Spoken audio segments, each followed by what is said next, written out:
சித்த சமாஜஸ்தரானால் கடைப்பிடிக்க வேண்டியவை 1.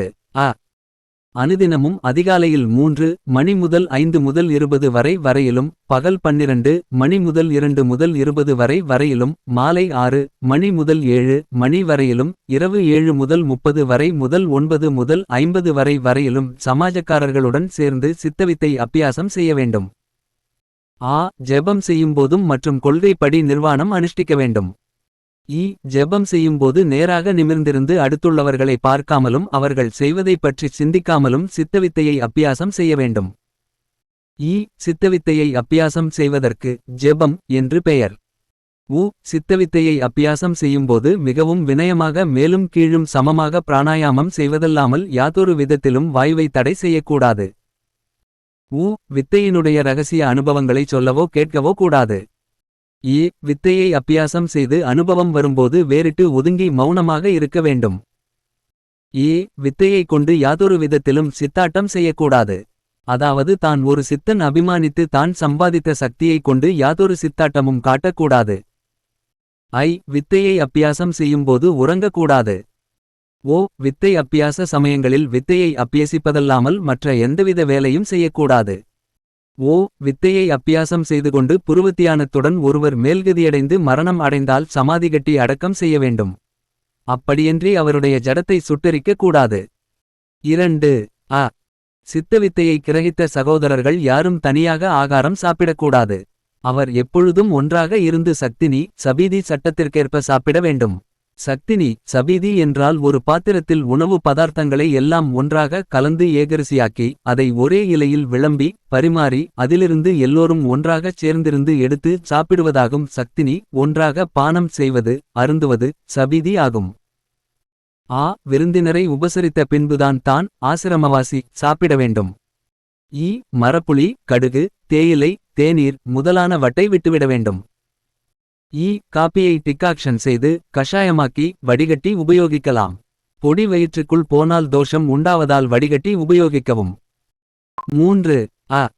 எவ்வித விகிர்த்த வேஷங்களையோ கொள்ளவோ கூடாது. வஸ்திரங்களையோ செய்து அணியவோ கூடாது. வெள்ளை வஸ்திரம் வெண்ணிற ஆடை அல்லாமல் மற்ற வர்ண வஸ்திரங்களை உபயோகிக்க கூடாது. ஆபரணங்கள் அணியக்கூடாது. 4. சந்நியாசியாகவோ மௌனியாகவோ சஞ்சரிப்பதோ சும்மா இருப்பதோ கூடாது. 5. மனத்தை எவ்விதத்திலும் கிலேசமுண்டாக்கவோ துன்புறுத்தவோ ஜடத்தை சுணப்படுத்துவதோ களைப்படையச் செய்வதோ கூடாது. 6. எவரொருவரையும் இகழ்ந்தோ போட்டியாகவோ எதுவும் எழுதவோ சொல்லவோ வாதப்பிரதிவாதத்திற்கும் தர்க்கத்திற்கும் போகவோ கூடாது. 7. தீரதை என்ற கேடயமும் பொறுமை என்ற வாளும் பிடித்து எந்த காரியத்தையும் செய்ய எப்பொழுதும் தயாராக இருக்க வேண்டும். 8. சித்த சமாஜக்காரர்கள் அந்நியோன்னியம் வயதில் மூத்தவர்களை அவர்களுடைய பெயருடன் அண்ணா அக்கா மாமன் அம்மா பெரியம்மா என்று சேர்த்தும் வயதில் குறைந்தவர்களை பெயர் மட்டும் சொல்லி அழைக்க வேண்டும். 9. ஒருவருக்கொருவர் கூட்டுக்கூட்டாக நடக்கக்கூடாது. ரகசியங்கள் பேசக்கூடாது. ரகசியமாகவோ பிரத்தியேகமாகவோ எவ்வித கடித போக்குவரத்தும் செய்யவோ கொள்ளவோ கூடாது. 10. பகலில் உறங்கக்கூடாது. 11. வேறு சங்கங்களில் சேரக்கூடாது. 12. சமாஜ ஸ்தலத்தை இடத்தை விட்டு வெளியே போய் வசிக்கக்கூடாது. ஆசிரமத் தலைவரின் அனுமதிச்சீட்டு இல்லாமல் வெளியே போகக்கூடாது. 13. கிரிமினல் கேஸிற்கு போகக்கூடாது. 14. சாட்சி சொல்வதற்கு இடம் கொடுக்கக்கூடாது. 15. அந்நியருடைய தவறுகளைப் பற்றியும் நடத்தைகளைப் பற்றியும் சிந்தனை செய்யவோ பேசவோ கூடாது. எப்பொழுதும் தன்னுடைய நடத்தைகளைச் சிந்தித்தும் தன்னுடைய குற்றம் அகற்றி நடந்து கொள்ள வேண்டும். 16. அனாச்சாரங்கள் எதுவும் கடைப்பிடிக்க கூடாது. புலை தீட்டு பலி திவசம் பின்பற்றக்கூடாது. மந்திரதந்திரங்களில் பங்கு கொள்ளக்கூடாது. திருவிழாக்கள் கொண்டாடக்கூடாது. 17. புதிய பெயர்கள் வைக்கக்கூடாது. 18. ஸ்திரீ ருது மாதவிடை வானால் அகட்டி நிறுத்தக்கூடாது. 19. உணவு பண்டங்களை வியாபாரம் செய்யக்கூடாது. 20. நோயாளிகளை எப்பொழுதும் கவனித்து அவர்களுக்கு வேண்டிய சேவை செய்ய வேண்டும். 21. எல்லோரும் சமமாகவும் சுதந்திரமாகவும் வசிக்க வேண்டும். யாருக்கும் பயப்படக்கூடாது. யாரையும் சிநேகிக்கக்கூடாது. கோபத்துடன் நடந்து கொள்ளக்கூடாது. எவ்வித அதிகாரமோ கர்வமோ மமதையோ கூடாது. 22. நடந்த காரியங்களைப் பற்றி ராகத்துவேஷம் வைத்து யாதொன்றும் சிந்திக்கக்கூடாது. 23. முன்பந்தங்கள் எதுவும் வைக்கக்கூடாது. 24. மற்றவரைப் பற்றி ஒரு வார்த்தை கூட அவரவரோடு சொல்ல இடம் கொடுக்கக்கூடாது. அதாவது கோள் சொல்வதை கேட்கக்கூடாது. 25. யாதொரு குற்றத்திற்கும் இடம் கொடுக்கக்கூடாது. அந்நிய ஸ்திரீகளுடன் எவ்விதத்திலும் தொடர்பு வைத்துக் கொள்ளக்கூடாது. 26. பெண்களுடன் அனாவசிய பேச்சு, கேளிக்கை, விளையாட்டு, சிரிப்பு முதலான பரிமாற்றங்கள் செய்து விகாரம் உண்டாக்கி விந்து நாசமாக இடங்கொடுக்க கூடாது.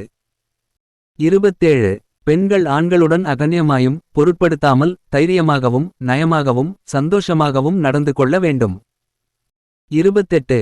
பெண்கள் தமக்குள் சிருங்கார காமிய ஜாடைகள் செய்யவும் முகத்தாலும் கண்களாலும் மற்றும் விதங்களில் ஒவ்வாத தீய சுபாவங்கள் காண்பிக்கவும் கூடாது. 29. பெண்களுக்கு ஆன்மீகமானதும் அரசியலானதுமான அறிவுகளை அறிந்திருக்க வேண்டும். 30. குழந்தைகளை கொஞ்சக்கூடாது. அவர்களுக்கு சர்வ கலைகளையும் கற்றுக் கொடுக்க வேண்டும். குழந்தைகளை பெற்று 3 வருடங்கள் முடிந்த உடனே அவர்களை அவர்களுடைய தாயின் பால்குடி நிறுத்தி அவர்களை பெற்ற தாயார்களிடமிருந்து விடுவித்து அவர்களுக்கு தேவையான அனைத்து பாதுகாப்புகளும் செய்ய வேண்டும். 31. அந்நியரிடம் எவ்வித வேலைக்கும் அடிமைப்படக்கூடாது. அவசரமான காரியங்களைத் தவிர அந்நியரை எவ்வித வேலைக்கும் உதவிக்காக கூப்பிடக்கூடாது. சமாஜ கொள்கைக்கேற்ப நடக்கின்ற அனைவரும் எல்லா வேலைகளையும் தெரிந்திருக்க வேண்டும். நியாயமான எந்த வேலையும் செய்து வாழ்வதன்றி சோம்பேறியாக இருக்கக்கூடாது. வயோதிகர்களையும் நோயாளிகளையும் கொண்டு வேலைகள் செய்விக்கலாகாது. 32. ஊர்க்கூட்டங்களிலும் விவகாரங்களிலும் கலந்து கொள்ளக்கூடாது.